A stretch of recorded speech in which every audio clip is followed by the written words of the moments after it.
Hello and welcome to the Telecom Shop. This is a tutorial on how to set up a Jabra 9460 wireless headset.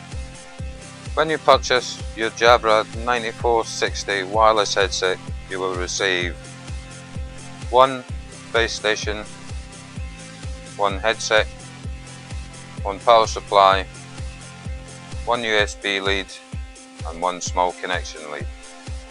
I will now show you how to pair your Jabra 9460 wireless headset. Place the headset in the charging station and it will now pair automatically to the base station. After you've paired your Jabra 9460, you're now ready to connect it to your desktop telephone. Take the small connection wire and plug it into the base station ports marked telephone.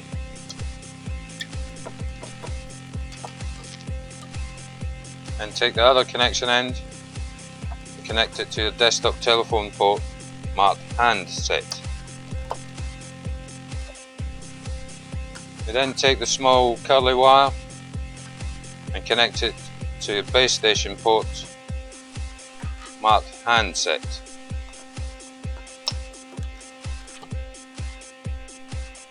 You're now connected and ready to use your headset. Thank you for watching and we hope you found this video informative.